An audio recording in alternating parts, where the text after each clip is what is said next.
Not bad for a certified amateur backyard welder.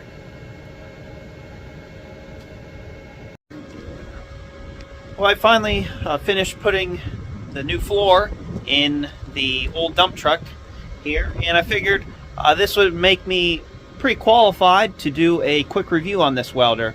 I have welded, there's probably, so this dump bed is 9 feet by 7. So there's 4 passes of 9, 9, 18, 36. So 36 feet plus 1, 2, 3 at 7, 7, 14, 21 that I have done with this little welder right here. And let's just do a quick review on this thing. So this is the titanium Flux 125 welder from Harbor Freight. I think you can buy this thing for, it's like $100 to $200. A subscriber actually sent me this. A reviewer actually sent me this, and I am just thrilled with this little welder. So here's the left side. There's a tag for you. You can read all of that. And here's the other side. Pardon the wind. It's a windy fall day here in western Pennsylvania. So here's the heat settings. Here's the wire feed speed. I find with this welding wire, so obviously when you buy this welder, you only get this. You do not get this thing. So this is what's the remnants of my 90 amp welder, also from Harbor Freight, from many years ago. An 8-pound spool fit in that. So I use the I use the 10-pound spools. They're 8-inch. 10-pound spools of a 0.035 wire. This is 0.030 and 0.035. There is no gas hookups for this. This is not a stick welder or a multi-process. All it is a flux core welder, and that's it. What you mainly use flux core for is if you're welding outside like I am. It literally just rained here, and I know I should not be welding right now with this welder. However, I don't live in a perfect world, and we're just trying to get my my little business here started. So I know I'm not supposed to be doing that, but anyways, this is a great little welder. I have just 2 minor complaints with it. This is the gun, and you have to use nozzle jelly. So this is by Hobart. This is nozzle gel. You don't have to use this, you just have to use nozzle gel. So my problem I've had with this is this tends to go through contact tips. You don't actually touch this tip here to the surface that you're welding. However, for whatever reason, the wire will obviously come out, touch the steel, make contact, make an arc and whatnot, and then it'll burn up into the gun.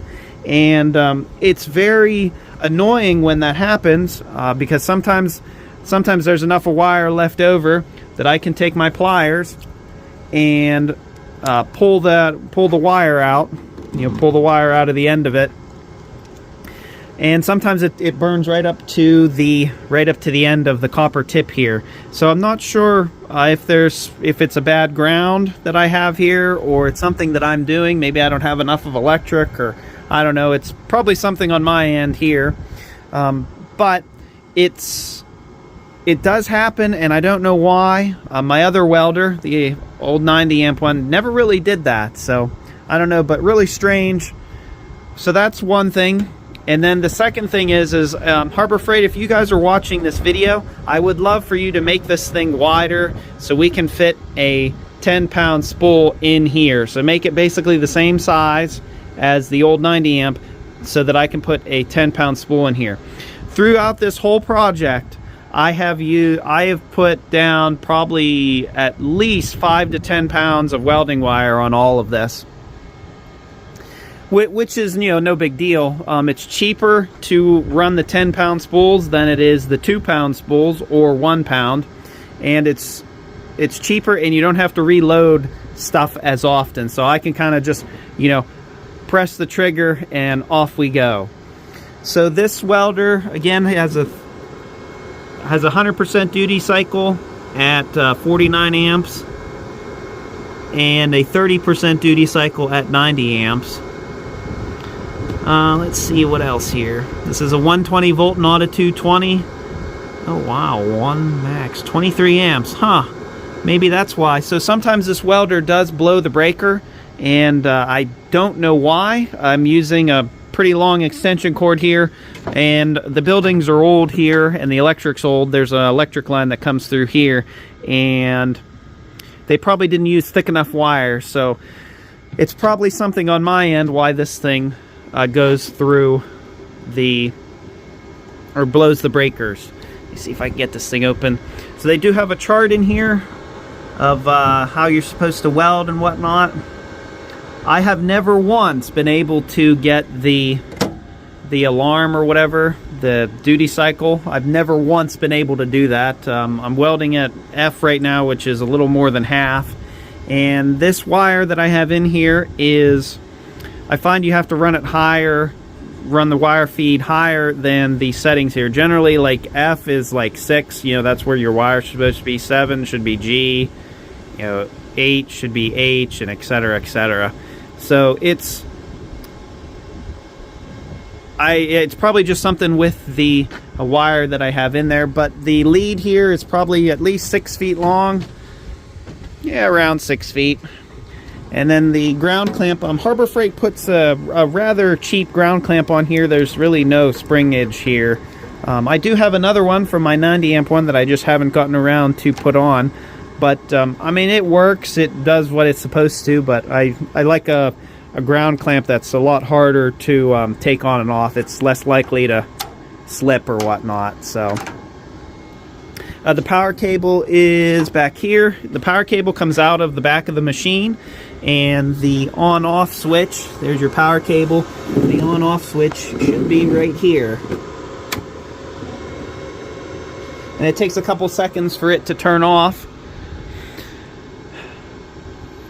The power cord's probably around 6 feet long as well. But again, I have put hours and hours and hours and hours of welding on this thing. I literally just finished this floor today. I still have another little patch there to do, and then there's another little patch in the corner right there I have to do as well. But I can get some pretty darn nice looking welds here.